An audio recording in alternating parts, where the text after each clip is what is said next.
Hello, and thank you for joining us. My name is Justin from Welcome Communications. I'm form part of the IT Solutions team, and today we are going to be presenting a webinar to you of making the most out of and securing up your Office 365. So obviously these are very testing times at the moment, and we are in the midst of a pandemic, and we are looking at ways that we can maximize your business and maximize the most out of Office 365 to ensure that your business is ready when the end of this pandemic comes. And if you are forced into unique ways of working, then Office 365 may be able to help you with that. So, as I said, my name is Justin. I'm the IT Solutions Architect here at Welcome Communications and head of the IT department. I have 20 years of experience in the IT industry as a salesperson, an account manager, a technician, a project manager, IT administrator, and a consultant. I am Microsoft accredited, as well as accredited by Symantec and VMware. I'm also an Intex Virtual Technical Evangelist, and I've also got specializations including Microsoft licensing, SharePoint and workflow, automation, and systems integration.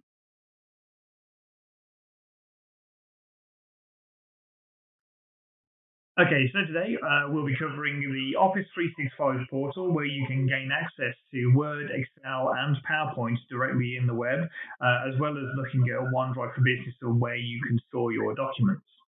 We'll also be looking at Exclaimer Cloud and how their solution can help you with maintaining your identity and your brand through whatever medium that you consume your emails upon. And then we'll move forward on to SharePoint Online as well, where we can show you how to share documents and store them in libraries and really use the automation features built into SharePoint Online to benefit your business, as well as lists as well, and how we can use those lists in other areas of the business. We'll also be looking at the Datto SAAS backup. So it's important to know that Office 365 does not give you any backup. And so Datto has a range of products that will allow you to back up your emails and your OneDrive and your SharePoint. So we'll be having a look at that in more detail. And then we'll look at the other apps that Microsoft have available to you, a majority of which are free. So we have Power BI for our reporting, PowerApps for creating a mobile application, and Microsoft Flow to enable automation throughout your business. We'll also be then having a look at security and how we can make our Office 365 environment secure. We'll be looking at two-factor authentication, the Datto SAAS backup and how that plugs into that security. And finally, we'll finish on ESET antivirus because we've got to ensure that the PCs that the users are using at home and at work are secure and ensuring that you don't catch any viruses and how those viruses encrypt emails and encrypt your documents and cause you all sorts of problems. So this will be the content today, primarily looking around the hosted Office 365 platform and the various vendors that allow us to do our work online securely and efficiently.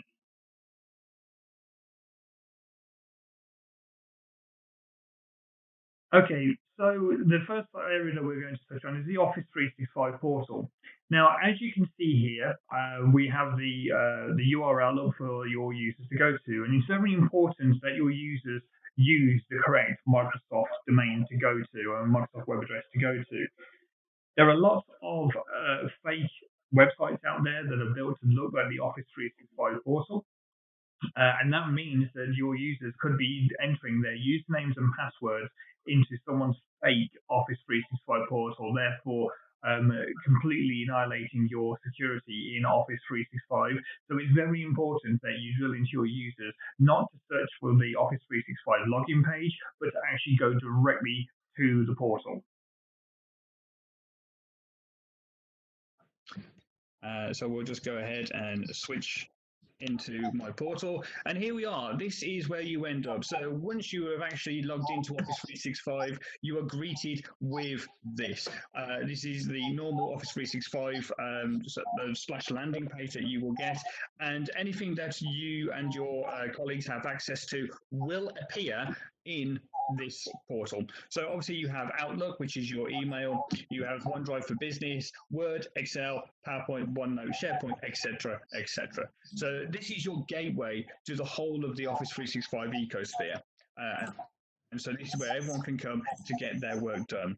So obviously, if we have a look at what the experience would look like should we wanted to use Word online or Excel online or even PowerPoint online, and what you'll notice immediately is it's very, very similar to what you currently have in your desktop application.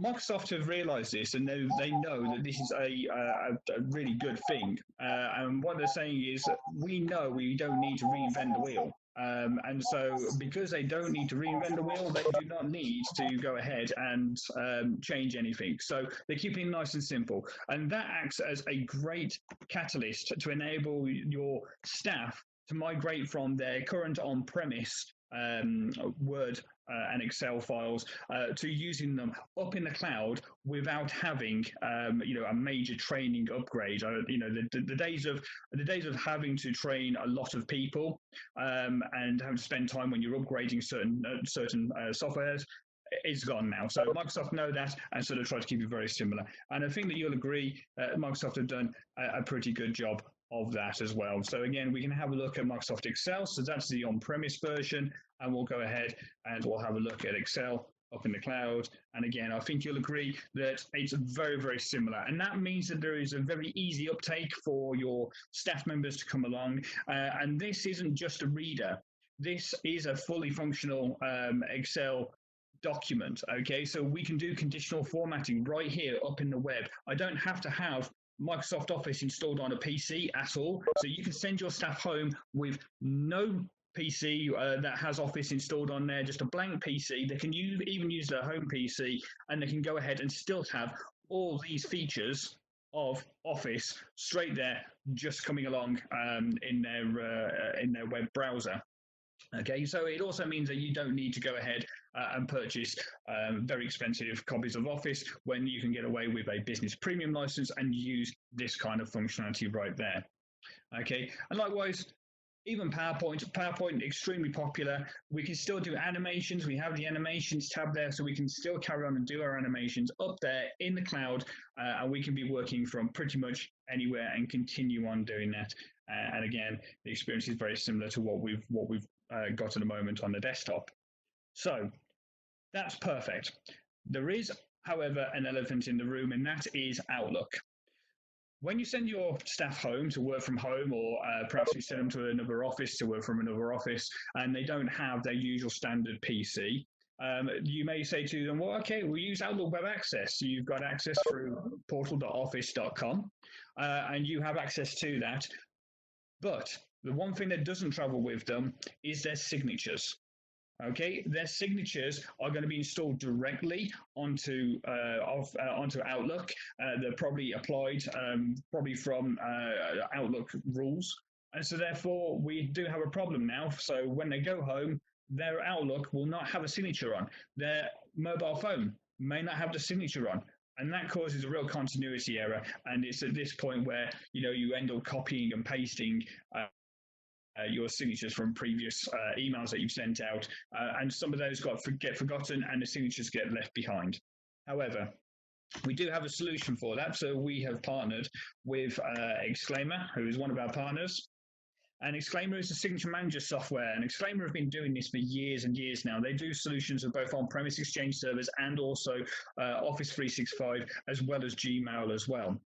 So the Exclaimer Signature Manager allows you to put your signatures directly into the cloud. There is nothing to install onto anyone's PC. There is nothing to download. There is nothing to set. It's simply done in the cloud. Your email flows through and goes from Exchange Online, from Gmail, from your on-premise Exchange server, through Exclaimer. It gets stamped with your signature and sent onwards to your customer. So with Exclaimer, you can obviously start from either a blank canvas so that you can actually populate your own signatures however you like them, or you can choose from a template. So there are many templates to choose from. Maybe you just want disclaimers to be added. They have a template just for disclaimers to be added. Or you can say, I want to recreate what we have right now, and that's not a problem. What it also allows you to do is create multiple signatures for multiple people. So maybe you have different departments, and maybe you want to have your signatures branded on all of them, but you want certain aspects to be different and changed. And you can do that within Exclaimer. It has a set of rules, so you literally tell it the people that you want to apply the signature to, and it will automatically apply that signature. It doesn't matter whether that email originated from Outlook Web Access, Outlook on the PC, or whether it originated from a mobile phone. All your signatures are stamped correctly and sent out. So no longer do you have to put up with email signatures that say, sent using my iPhone. And so you can create many different things. And also, Exclaimer has been designed for marketers. Okay, marketers, are great at doing items like this. They get a message across to your customers in a very visual format that's enjoyable to watch, and that's not probably what your techies do best. Okay, so Exclaimer has been designed not for techies to use; it's been designed for marketing people to use as a tool, which means that it's very easy to use, very easy to navigate, and very easy to set up.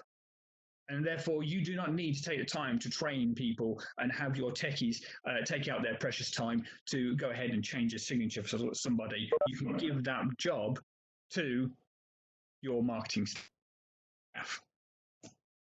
So as we discussed, Exclaimer's data flow never actually leaves the Microsoft ecosphere.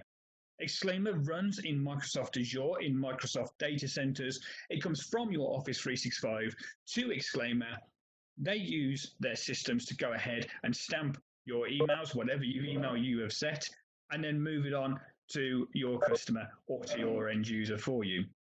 So therefore, it's very, very easy for you to have some great marketing done, and you don't have to tie up your techies' time to do it. You can leave that in the hands of the people that do it best.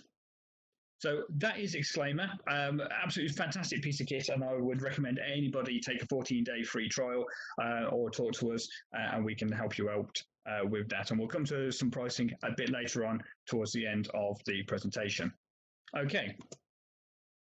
So as you can see, it's going to bring that information from Active Directory, from actually Azure, from Office 365, and populate it into your fields there. And so what's going to happen is if anybody gets married or anybody changes their telephone number, then you made that one change in Azure Active Directory, or you made that one change in Office 365, and that change is pulled through to your emails.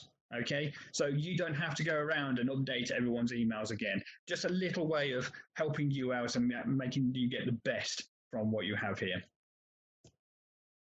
Okay, so OneDrive for Business, back to the live demo. So OneDrive for Business, we have our little icon here, and OneDrive for Business, I want everyone to think of it like a My Documents folder. Everybody on Office 365 gets a OneDrive for Business. They get 1 terabyte of storage space. And that 1 terabyte of storage space is for each individual person. Okay, so there is a lot of storage space there, and I liken this to My Documents because they're personal to you. Okay, right now you can see that I'm not sharing. Everything is marked as private, and so therefore I am not sharing any of this with anybody else.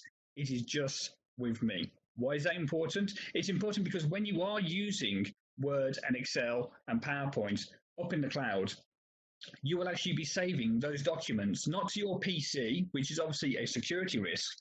You're saving them to OneDrive.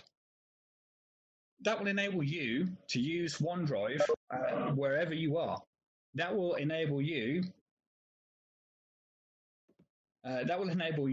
to go ahead and use OneDrive whether you're on the train or whether you are in a hotel. You can access your files from anywhere. Doesn't stop you though.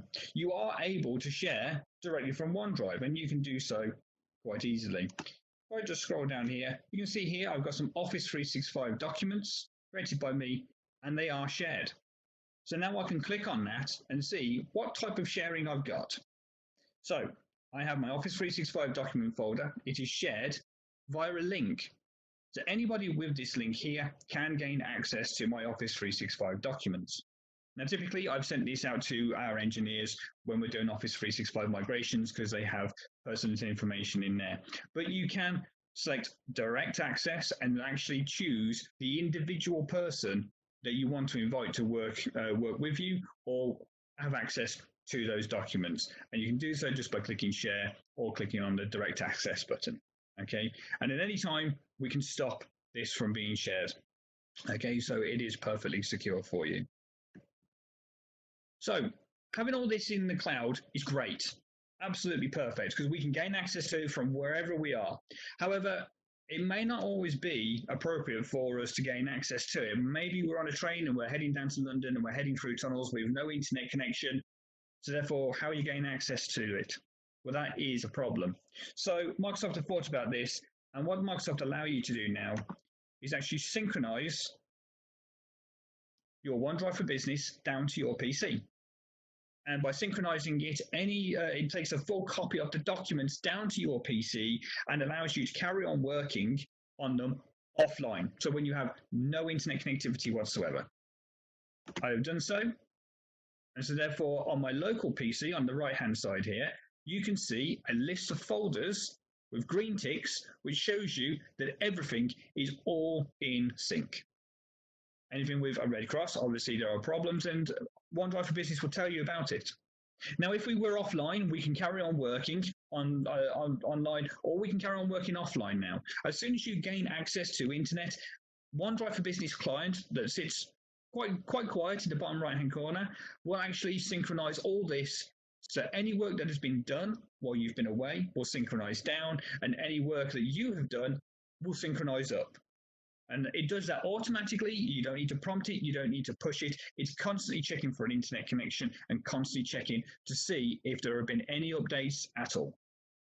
So you can take your folders with you, your documents with you, wherever you go without any problems.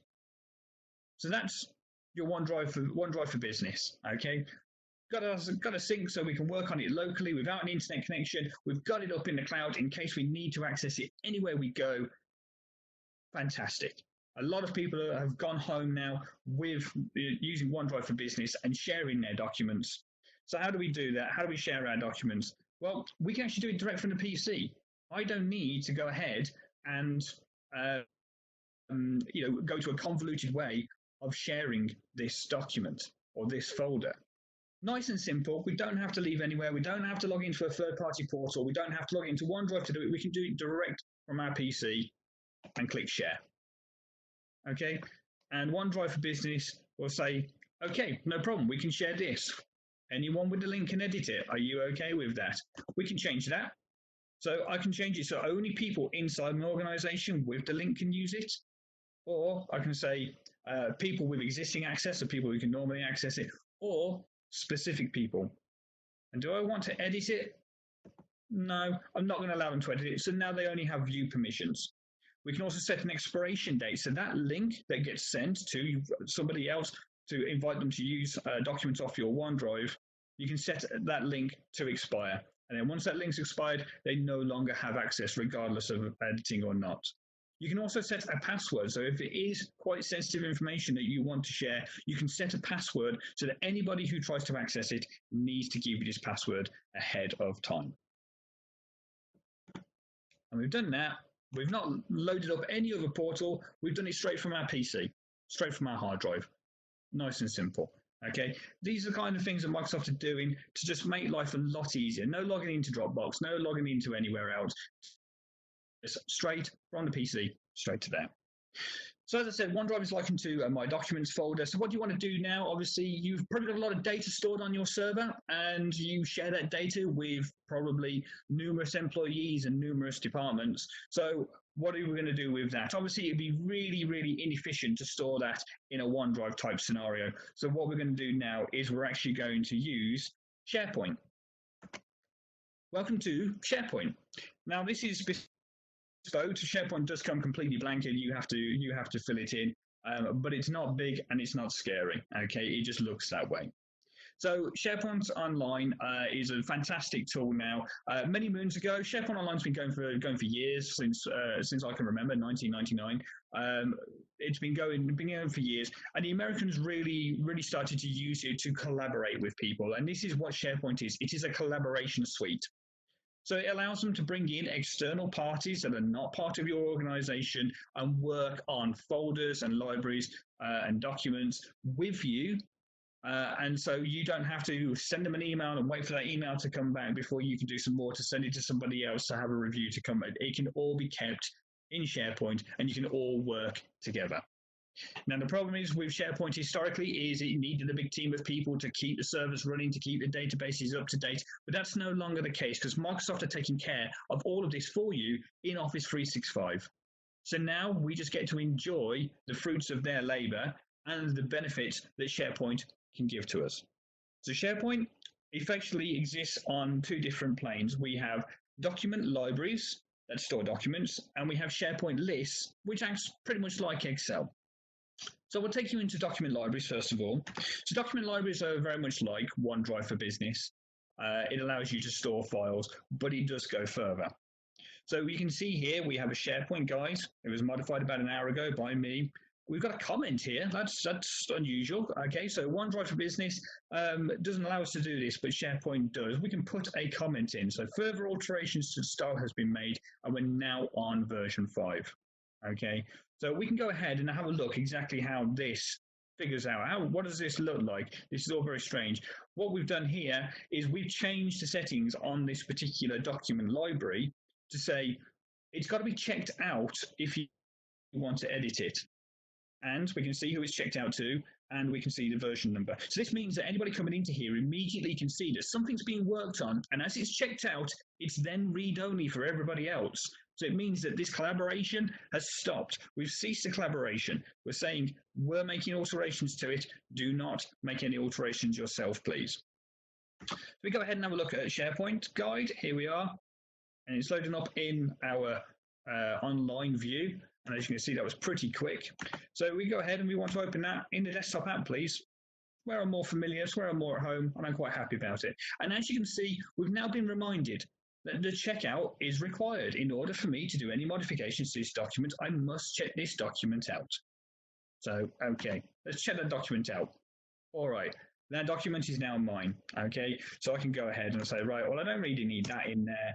That's fine. Content looks good. Okay, we're going to look at SharePoint lists as well. Great, super, done my job, perfect. Okay, we save it, we're all done. Great, that's super. So let's close that down. Oh, hang on a minute.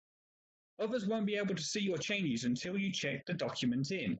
So as we've checked it out, we're trying to close Word, we're trying to get on with our day. It's reminding us, you must check this document back in order so that others can see what's gone on. So do you want to check it in now? Yes, we do. And here is where we put our comments. So we can see added content for SharePoint lists. Do we want to keep the document checked out after checking in this version? So we could check it in and say, look, everybody, here's an updated version, but I'm still working on it. You can have the read-only version. We'll click OK on that because we're done.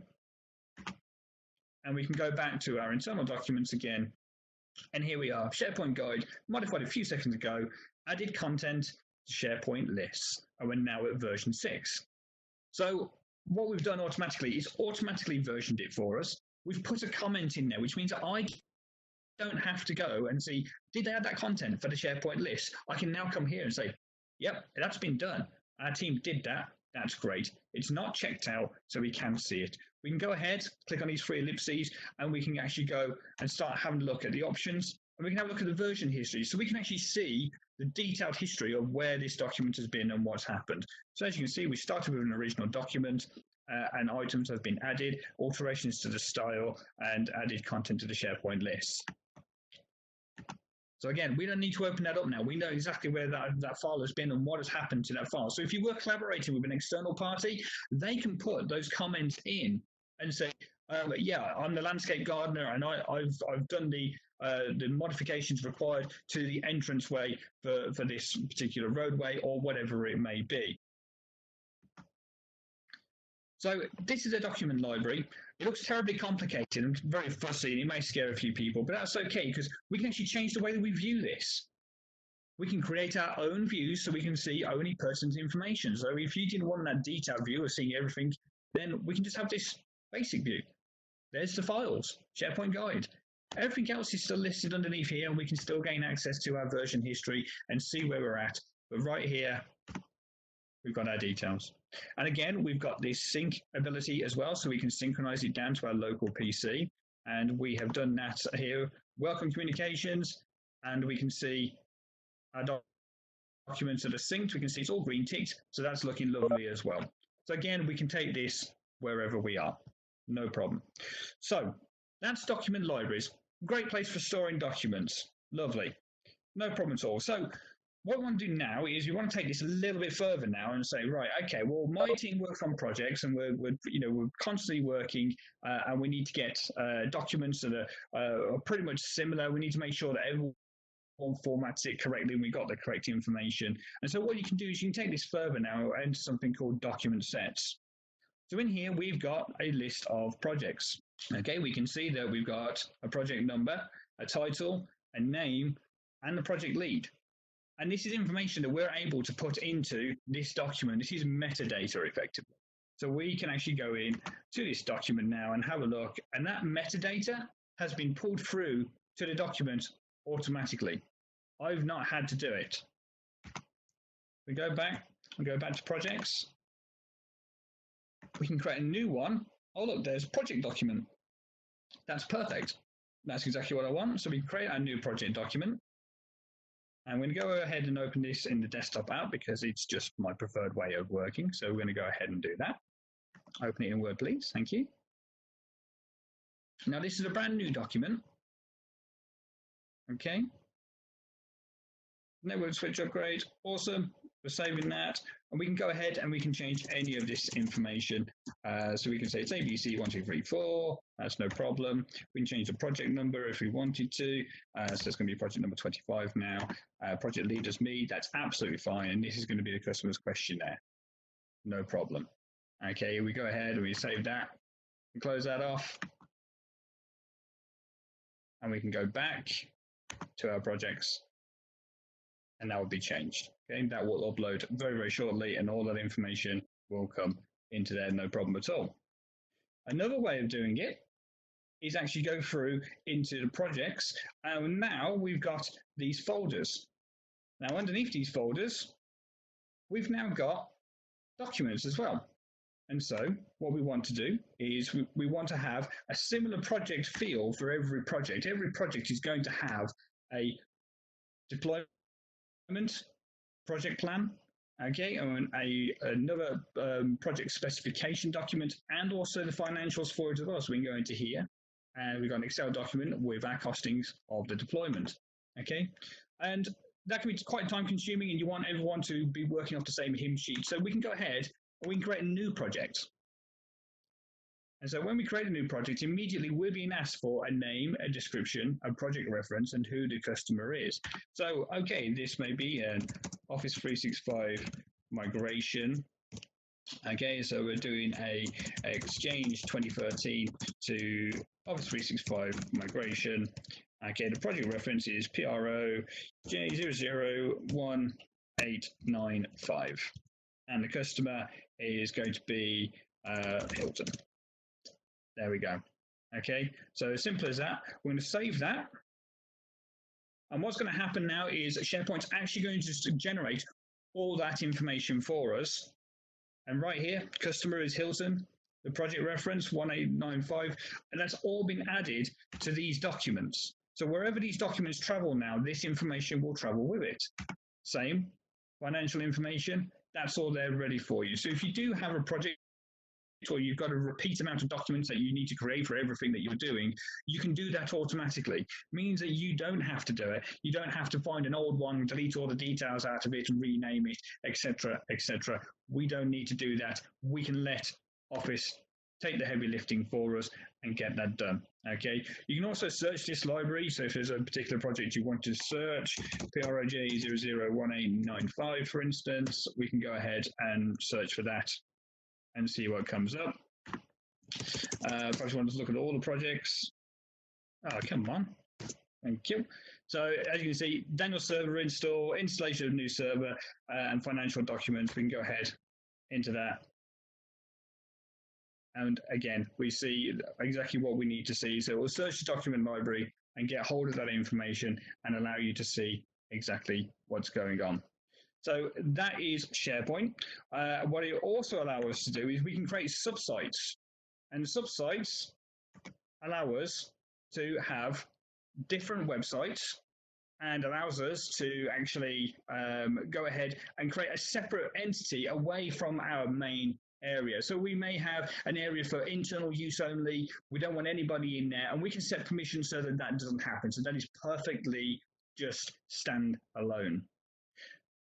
And so if we come to here, this project site, so maybe we're going to use third-party consultants, and we want these third-party consultants to come in and work with us on various projects. And so we'll set up this page and allow them to come here.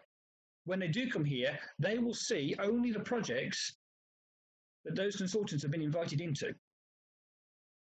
So as this consultant in particular has only been invited into one project, you can see one project. So we can go into here now, and SharePoint again has got a different project summary. So we can have a look and see what's coming up for the project. And there's a whole different feel to it because this is designed for projects. Okay, so a whole different feel to SharePoint, allowing you to quickly see exactly what's going on and track your projects. So with SharePoint, you've got the document libraries to store your documents. We can generate automatically documents and add those details in automatically. We can have SharePoint revision the document for us, and we can change how SharePoint looks and feels, and we can make these SharePoint document subsites to allow you to go ahead and partition off areas. So maybe you've got an area for HR, you just want all the HR staff to have access to, and then maybe there's a petition for sales, and there's an area for sales to go to, and then another subsite for all the marketing to go into as well. So you get to break this up to how you want to make it look and feel the best for your organization. So I did mention SharePoint lists as well, so we're going to go and have a look at the SharePoint list now. Now, SharePoint list works pretty similar to Excel. So the SharePoint list, is very much like Excel. So we have here a company name, a contact email, all the details you'd expect to see with a sales inquiry, including values. And we've had SharePoint actually sum all that up for us and tell us there's £44,200 worth of value in this, and there is 17 opportunities. Okay, and we can go ahead and create a new item. Okay, company name, whatever that may be, the closure date, so we can actually pick a date that it's going to close. We can have a look up and say, right, the salesperson, who's that going to be? Well, that's going to be Scott. He's going to do that for us. Status of it, whether it's in flight, won, lost, or deferred, the probability, and the postcode of the customer, wherever they may be. Okay, so this gives us all kinds of details. All these are in flight, won, lost, whatever it may be. And we can actually choose how we view this as well. So we can actually just concentrate on the in-flight opportunities, or we can have a look at the lost opportunities, or we can just look at everything, or we can just look at the won opportunities as well. So we've got the ability to change how we view our data, and we can set rules up against that to say, hey, this view says this, and this view says that, and have a look at that. So once that information has been put in to the sales inquiry, well, probably you want to kickstart your team automatically to start marketing to this customer, perhaps on a new server. Maybe it's an Office 365 migration or a VPN setup. So immediately you want your marketing team to go to town for you. How do you do that? You can do that by having SharePoint copy the details that are in this sales inquiry and send them in to a marketing list. Now, we've only took the bare minimum information that we needed. Okay, and so the marketers know that they're after a new server, a VPN setup, a new server, a new firewall, whatever that may be. We've got all the contact details that we need that are relevant. Okay, and we've had SharePoint do that automatically for us, so we've not done it. Okay, so again, we've not had to send an email to marketing. Marketing, you got this to do. I've got this customer coming up. But how is marketing going to know without keep coming back to this and checking? Well, that's quite easy. What we can actually do is set up alerts. So if we manage my alerts, we can add an alert. We can add an alert, and we'll say we're going to find it on the marketing. So in marketing, you can select the users you're going to alert. So I'll choose Scott again. Scott's going to get alerted. It's going to send alerts via email. And it's going to alert me when there's any changes or just new items added, because obviously we only need to know about new items. If anything changes, I'm going to get a notice, and I'm going to get that notification immediately. Great. So as soon as anything changes, that is all now set up, ready to go. So marketing, as soon as that goes in, myself and Scott are going to get that email, and we're going to be able to, if we were a marketing department, we would be able to say, right, we've got a new task to do, and we've got to go and do this. And marketing department gets that information, gets that email, and off they go and starts marketing on your behalf. Perfect. So that is how Microsoft have got a workflow engine inside SharePoint to allow you to do these kinds of automated actions, and there's plenty more that it can do, and we'll be deep diving on that in a later webinar. But there are lots of options, so you can send this for approval.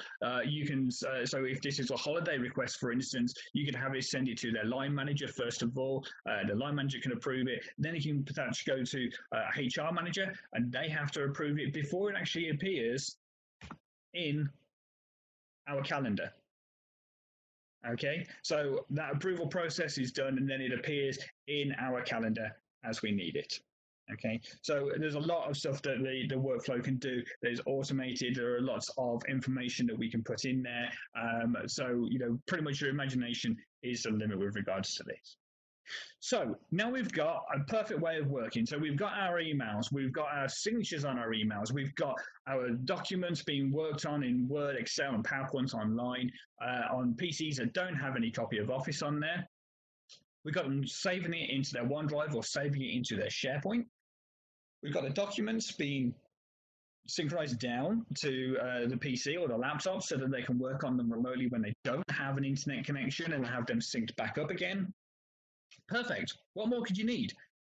Well, there is a huge elephant in the room again, and they keep coming in, unfortunately. And OneDrive for Business and SharePoint Online are not backed up by Microsoft. Your Exchange, your OneDrive, your SharePoint are not backed up by Microsoft. You cannot raise a call with Microsoft and say, hey, this folder was deleted 30, 45 days ago, 60 days ago, whatever it may be. Can you restore it for me? Microsoft will tell you no. You cannot buy backup from Microsoft for Office 365. Okay? You can't do it. And so therefore we have partnered with one of the best BCDR suppliers out there, which is Business Continuity and Disaster Recovery. One of the best suppliers out there, and that's Datto. Datto will back up Exchange Online. It will back up your OneDrive for Business, and it will back up your SharePoint Online, as well as the items in Microsoft Teams as well. So the items that have been done in Microsoft Teams, the files that have been stored, the wikis, whatever it may be, Microsoft Teams is being backed up as well. But it's not just a Microsoft product. It does do Gmail as well. So this is the proper official Gmail, the one that is a competitor to Office 365 and not the free home version. So Gmail apps and Google Drive will also be backed up with Datto SAAS protection as well. Okay. Datto use a UK data center. I can tell you exactly where it is. It's there. It's in Slough. Okay. And they use an Equinix data center number 5. Along with people from Microsoft, Azure, IBM Cloud, Google Cloud, and AWS. So this data is not being stored on someone's server or on a server from a hosting company that you've probably never heard of before. This information that is sensitive to your business is being stored at a top level in a genuine UK data center that is so secure the likes of Amazon, IBM, Google, and AWS are all using it. Okay, so you can be assured that your data is safe. Now, the Office 365 backup, again, there is no client to install. There is nothing to put on a PC. There is nothing to put on a server. This is all done in the cloud. And just like Exclaimer, it never leaves the Microsoft ecosphere. It is always in that area. So, Datto SAAS, backs up your Office 365, your OneDrive, your Exchange, and your Sharepoint. And it tells you when that backup was done, and it backs up 3 times a day. And when you come to restore it, it can go all the way down to an attachment on one particular email. So it looks inside your mailbox. It can look all the way down to one particular email and drag an attachment off that email. That's how granular that this really is. And likewise, OneDrive and SharePoint, it can bring back them files. There is an infinite retention with this. Okay, so as long as you have the service, it is being backed up. Doesn't matter how much you store. So if you fill your OneDrive one day, delete everything and fill it again the second day with a whole load of new information, there is no further charges. There is just one charge to pay and that's it. Infinite retention and no worries. Okay, so it's a per user per month free. There is no contract. There is a limited backup. There's no limits. There's no client to install, so there's nothing to interrupt your users or interrupt your data. It does this all in the cloud direct from Office 365. It is backed up 3 times a day, and you can do manual backups as well. And as I said, you can go to a granular restore to a single attachment. Now, this is key because nobody really knows that Microsoft don't back up. Microsoft do have backup servers, but Microsoft don't back up your files and your emails. So it's very important that we stress this. And if you went to any IT administrator and say, I'm going to install a server and I'm going to put loads of files on it and let people work from home, and we're not going to back it up, there is no IT administrator in the land that would allow that to continue. Okay, so let's move on then. So Power BI. So we're looking at reporting. So we've got all this information. What are we going to do with it? We've got some lovely information in SharePoint. We've got that SharePoint list full of that sales information. And as a manager, you probably want to have a look at exactly what your guys are doing and who's out on the road and who's performing. And so to do that, Microsoft give you a free license. Yep, absolutely free. You can download this and install it on your PC and use it for free. And it doesn't just plug into Office 365. It will plug into your on-premise SQL server. It will plug into many different types of server. It can plug in and do REST APIs to web calls to web applications that you may be using. This has the ability to talk to all of them. Okay, so you can create interactive and bespoke dashboards. Okay, that's available on any device. So you can use this up in the cloud. You can use this on your PC with an application. You can use it on your phone. There is a mobile application for this as well. It queries the data on the fly. So you can take raw information that needs a lot of work to clean it up, and you can let Power BI do that cleanup for you. And it queries that data on the fly. Multiple data sources can be used, so you can link all these data sources together. So if you've got systems that don't talk to each other, you're replicating your work. You're doing twice as much work. Power BI will allow you to link those two together to get the information that you want out of those systems. Okay, and that is done by creating relationships on the fly. So we'll fly over to Power BI. So this is Power BI, and this Power BI is actually looking directly at our systems. Go full screen. Okay. This is looking directly at our SharePoint system, and so we've got our information here, ABC123, there's Scott with VPN setup. We've got all those in flight. We've got all these that are won and those that are lost as well. And as you can see here, we've got our sales funnel. So we can see exactly how our guys are performing, and we can see the breakdown of our salespeople as well. We can also see a map of where our customers are located, and the size of these domes or these circles are dependent on the value of the actual deal. And so you can see we can hover over and get the information. So Signs Are Us, looking around about 10,000 in value, they want a new server. Okay, and we can look over here and we can say again, they want, Clothing Direct wants a new firewall. And so what we can actually do is go ahead and say, right, well, Clothing Direct, whose is that? As we said, it's fully interactive. So now I've clicked on our Clothing Direct pin here over in the map. It's now changed the whole view so that you can just concentrate down on that one particular customer or one particular sale, and you can see that it makes up a majority of Scott's performance.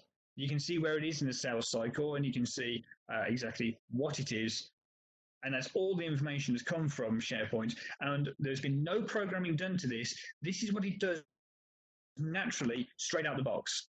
Okay, all of these are interactive. As you can see, it changes depending on what we're doing. It's completely interactive. And so any one of these you can touch, and any one of these it will focus in on. So that allows you to hone down very, very quickly onto information that you are really, really in need of knowing more about, and cuts out all the other noise so you can really focus in on your customers. And this is all free. What I'm showing you here, none of this has been programmed. This is all free and available to you right now as Office 365 customers. So that is Power BI. Next is PowerApps. So Microsoft have a mobile application that you can actually hook up to your SharePoint Online and your SQL servers, etc., and allow you to create apps directly on a mobile phone. And we'll be going into more detail in the future webinar about that. But effectively, it's really nice and simple. We can use SharePoint Online as a data source. We would select the table that we're going to use, and we can go ahead and design our mobile application. After we've designed this mobile application, we can actually go ahead and publish that, and your users can actually go ahead and start using this. And that information will feed back again to SharePoint Online, where we can report on it. So if you've got sales guys out in the field or engineers out in the field, and you need to take notes and get that back to the office as soon as possible, then PowerApps is the way forward. Okay, so Microsoft Flow is being renamed to PowerAutomate, but you can still access Microsoft Flow for free at flow.microsoft.com. It is a free-to-use service, okay? And this is Microsoft's automation platform that they're going to be pushing forward with. So, Microsoft PowerAutomate, it allows you to connect your dispersed systems and utilize modern technology to automate your work and share your work automatically with people, respond quicker, and keep up to date. Work less and do more.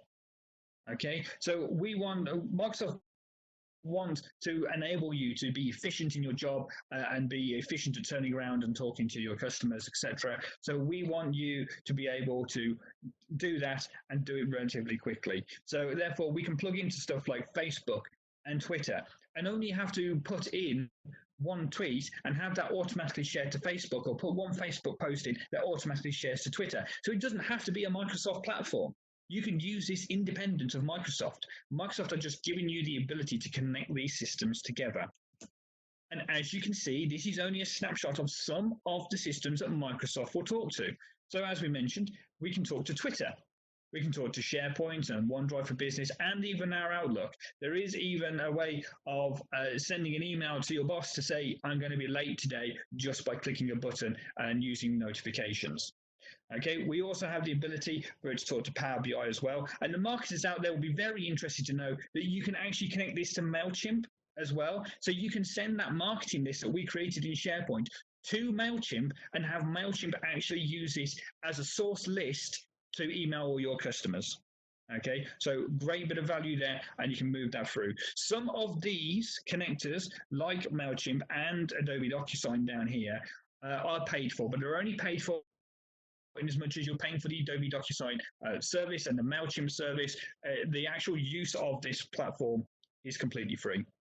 It also connects into Google as well, so it's not just a Microsoft product. It contacts into Google Mail, to Google Calendar, into Google Contacts, Google Drive as well. Okay, so there's plenty of ability to move things around, get information from various different sources that natively don't talk to each other, and now we can make it talk to each other.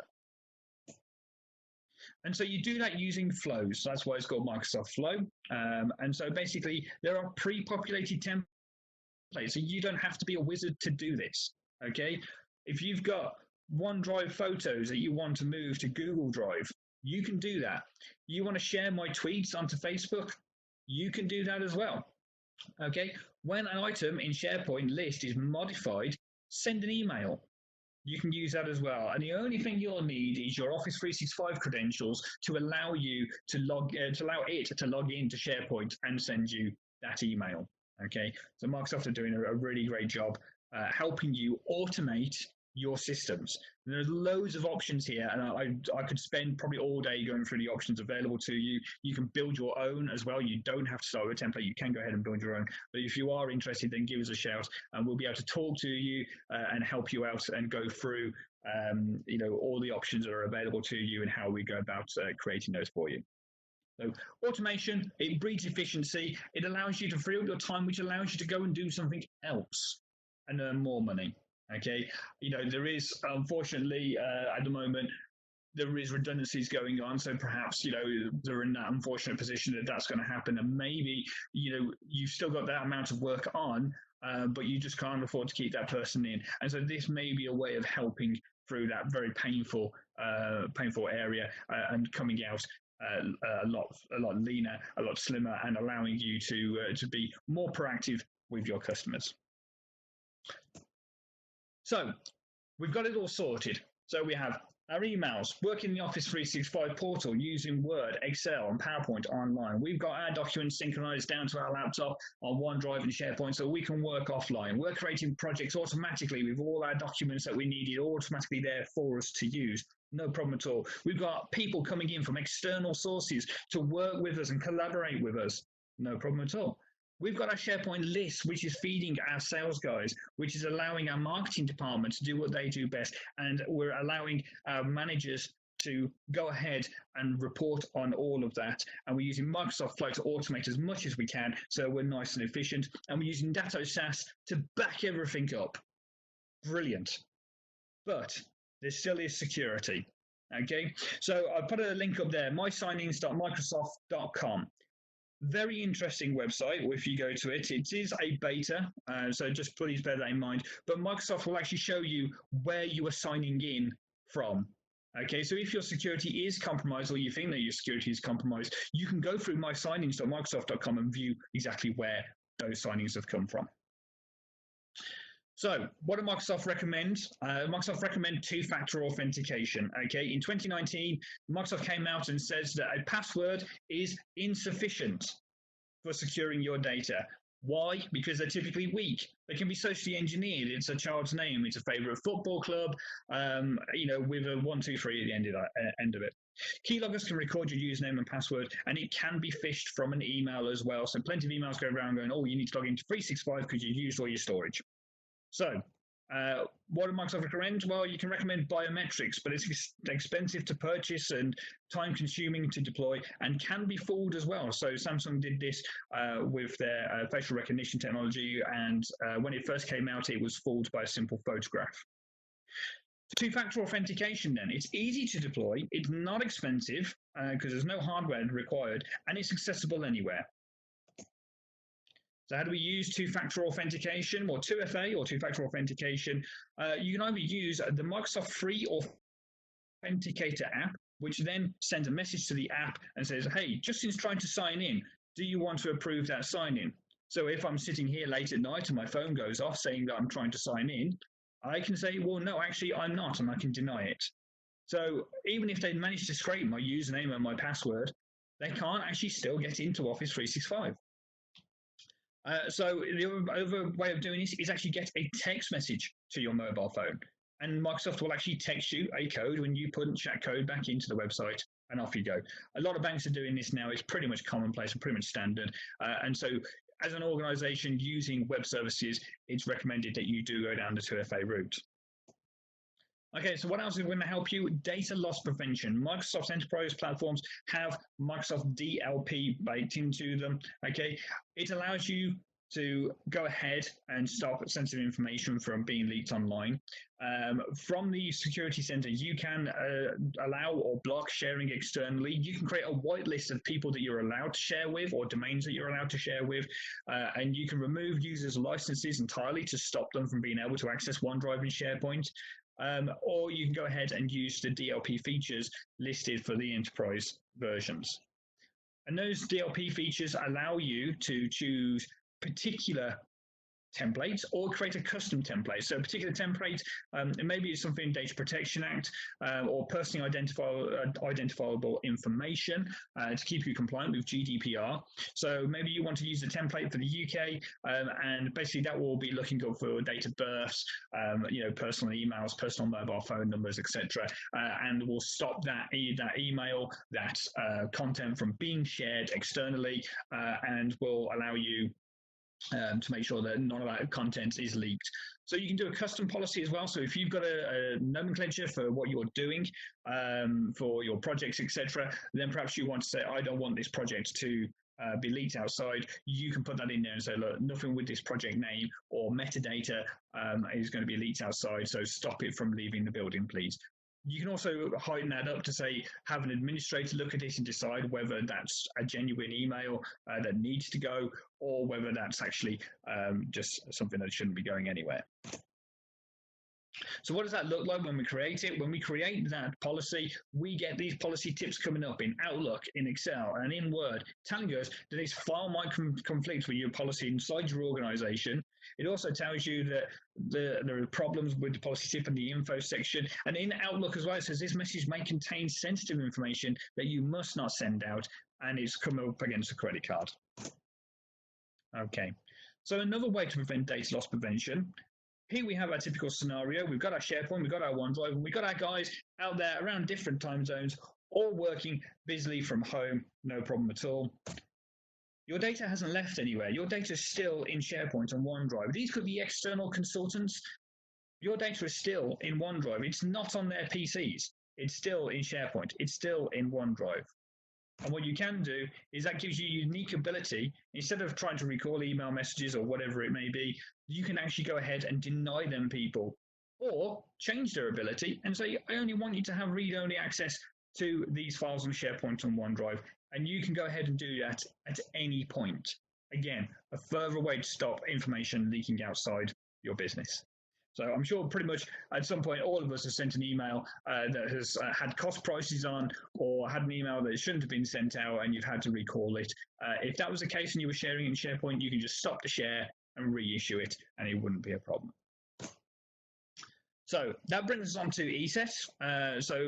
We've got our solution now up in the cloud. We are backed up. We've got our two-factor authentication, so we're pretty much secure. However, there is always a weak link, and the weak link in this scenario is a lot of people are sending their guys home to work from their home PC. They're sending them to use a brand new laptop, whatever that may be, and letting them go. And you are then constantly being worried about, what about their home PC? Does it have an up-to-date antivirus? Does it have an antivirus at all? Is this ready for being attached to my corporate network via VPN? These are all questions that any IT administrator should be asking and should be ensuring that they are, because viruses can be transmitted over a VPN, and viruses can infect Word documents and Excel documents, etc. And when they get emailed to people, you could be in for a real big problem. So, whether you're using a VPN, Office 365, or just your normal Exchange server, whatever it may be, your endpoint should have protection. Effectively, you are utilizing a bring your own device policy right now, a bring your own device situation, okay? And home PCs may lack the antivirus to keep your systems and your data safe. If that user has Office 365 installed locally and they are using Outlook and they're synchronizing their documents, etc., if there is a virus on that PC, they could start sending emails, attaching themselves to emails and sending them to your customers and to your suppliers, which will not only damage their business, it will damage your reputation, and more importantly, you could actually end up on a blacklist as well. And if you are blacklisted, then basically your emails end up going into junk email rather than actually going into people's inbox, irrespective of whether it's got a virus or not, because your name has been besmirched. So ESET have come along and they've got a fantastic offer for us, which allows us to put antivirus directly onto your end user's PC. So there is an application to install in this case, but we do the majority of the work and get it ready for you and just hand an executable file for you to run. And we can do this and keep your network safe, the computer safe, your customers safe, all for a simple monthly fee. So ESET, they don't tend to advertise themselves too much. They're kind of one of these quiet people in the background, while Symantec and McAfee are quite happy to splash the cash around. But ESET have been going for a very long time. 110 million plus customers, 400,000 business customers, 200 plus territories, and 13 global research and development centers are knocking down these viruses. Now, ESET have got a fantastic reputation. We work very closely with them, and I've had it where a 0-day virus has come through. So one that's come through that has never been seen before, and I've sent it to ESET, and within an hour, ESET have turned around and gone, we've put a fix in our latest patch update, update your antivirus, and you'll be covered. And no other business I've known, Symantec, McAfee, Kaspersky, none of them have offered that kind of level of service. So ESET have been using machine learning since 1997, so it's been using AI to protect you. It's got network attack protection to make sure that nothing's coming over the network. In-product sandboxing, so it takes that dodgy file that it's not quite happy about, creates a bubble around it, and opens that file to see what's going on. And if it doesn't like it, then it knows it's bad and it will delete it or withhold it for you. But because it's inside this bubble, it can't get out and it can't attack your PC.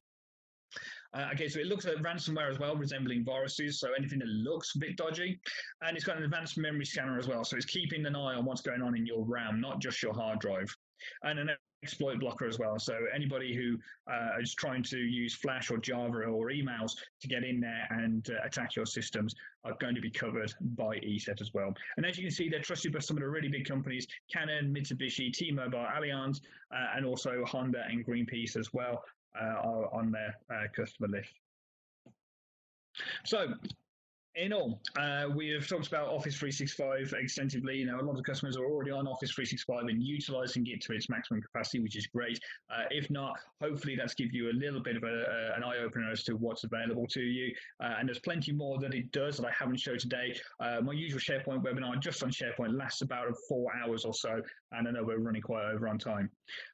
So, Datto SaaS protection, per user per month pricing. If you take this out now, you can have 3 months at the 12-month contracted fee. And this is to help you guys out there who are sending your customers or your staff home to work from home to use Office 365. This is to help you through this period, because this is a very strange time. And hopefully that 3-month period sees you right. And then once everybody is back in the office again and using the servers as they should do, then hopefully we can negotiate then and have a chat with you and see how you find the product. Alternatively, you can take the 12-month contract out against your users. And right now, a special price of just £2 per user per month.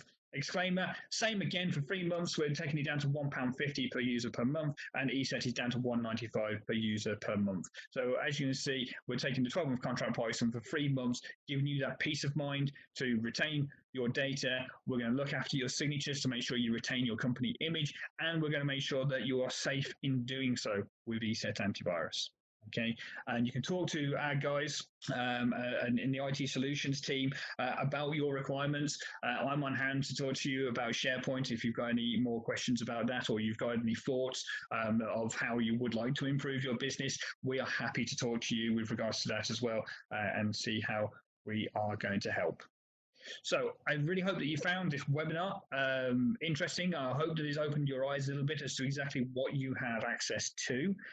We do have a webinar coming up potentially next week. It looks like it's going to be SharePoint workflows, Microsoft Flow, PowerApps, going into a little bit more detail now of how we can automate things and really help your business out. And we'll also be looking at the newly announced Microsoft SKUs that have come through. So Microsoft are changing their name of their Office 365 products. For the most part, it is just a name change. It doesn't look like there's going to be any pricing changes, but we are waiting for Microsoft to just confirm. And there is a few new products that Microsoft are releasing as well, so we'll take a quick gander at them. Right. I'd really like to thank you for your time. And if you do have any questions, if you'd like to put them in chat for me, then we'll quite happily chat with you. So let's have a look. Can you please OneDrive multiple folders in a folder or database on OneDrive? So yes, you can have multiple folders and subfolders and many subfolders in OneDrive, and you get down to being able to have those folders have different security permissions on there and shared with people. Is there a recommendation to have antivirus on Apple products and mobile devices? Well, first of all, Absolutely. Everybody believes that Apple Macs don't get viruses. I can categorically say firsthand, yes, they do. Apple Macs, I've seen it, Apple Macs do get viruses just the same way as any other PC does. As regards to iOS devices and Android devices, it's absolutely recommended you have them on there as well. You use your Android device now for mobile banking, for logging onto Office 365. So absolutely, it's best to secure them up, because what you don't want to do is have a rogue app come down onto your handset and then start recording that information and sending that back to a server somewhere for someone else to use. So absolutely, categorically, yes, you should have an antivirus, whether it be ESET or whether it be McAfee. It's absolutely imperative that your handsets are secured, just because of the amount of work that we now do on them. Can you get a copy of this video? Absolutely, yes. We will be posting this to Sharepoint, and we'll be posting it up to YouTube, and we can send you the links for that. That's absolutely not a problem at all. You've been seeing more and more news about Zoom and similar video softwares being vulnerable. Will the programs you propose protect me in this case? Yes, absolutely, Matt, absolutely. So literally with Zoom, everybody seems to be heading to Zoom. A lot of friends and families are going to Zoom to use it. It seems that Skype has fallen on its sword for friends and family, and everyone's now beginning to use Zoom. As such, now is a great time for hackers and attackers and anybody who wants to cause havoc on your systems and gain information, hold you to ransom, take your data, take your credit card details, whatever it may be. Now is a massive, massive problem with Zoom. So absolutely, by having an antivirus on your PC, on your phone, whatever it may be, it will be scanning for anything that is out of the ordinary. Okay, so ESET does detect viruses that are not actually a proper virus in its database. It's looking for signs that this isn't right. Why would that need access to this? Why are you reading the fingerprint scanner for? These kinds of things that it's looking out for, and when it finds it, ESET will block it and go, I don't like the look of that, so I'm going to block it and save you from that. But right now, hackers, crackers, people sending phishing emails, right now, security has got to be at the heart of what you do, because there is just so much opportunity for people to make money right now from this and scam people, that it's actually quite scary. And a lot of people are working from home and not realizing the risk that they've actually got. So, Datto SAAS is going to back up everything for you. So if there is a problem, Zoom does get compromised and starts sending you files and they end up being crypto locked, Datto SAAS can pull them files back out for you from a previous backup, something Microsoft won't be able to do. And so ESET Antivirus is also there to help secure that up, to make sure that that doesn't happen. But if it does, we've got our backup and we're safe. I really hope that you found this interesting. I do this for a living, and I absolutely love it. There is loads of stuff that we can do, but right now this is about helping our customers. We know it's difficult times out there. We know every business is struggling, and so we want to help people. We want to automate. We want to be able to send their Salesforce home and continue to working in isolation so we can get over this pandemic quickly. And we're hoping that it does so. But in the meantime, you can be sure that Welcome have got your back. We're here for you. We're here to talk to you and help you in any way that we can. And so we've got our pricing support direct from the manufacturers. So Datto has given us their support, Exclaimer has given us their support, and ESET has also given us their support as well. They've been sharing our tweets out and LinkedIn posts, etc., because they understand that there is a seriousness against this, and so this is why we are being supported direct from the manufacturer as well, which we have a close and long-standing relationship with. So, any more questions? We're hoping that we find that this is very interesting and very useful for you, and we hope that you find some solace in knowing that there are these solutions out there for the problems that you may be experiencing. Cool.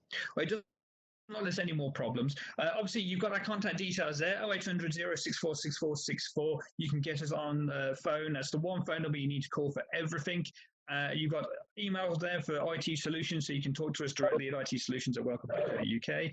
Alternatively, you can go ahead and contact our account managers, and they will do their best to help you. And we are always on standby to be pulled into the calls of the account managers to talk to you. That's no problem at all. We're quite happy to have these open conversations with you, irrespective of if you've got an IT incumbent. We're happy to work with them. It's not a problem at all, and hopefully we can work together and get you sorted. So my name is Justin Mason. I'd like to thank you very much for your time. I appreciate we've run over, so I really do appreciate you sticking around. And yes, this will be available for everyone to download. I hope you have a great day and a great rest of the week. Take care.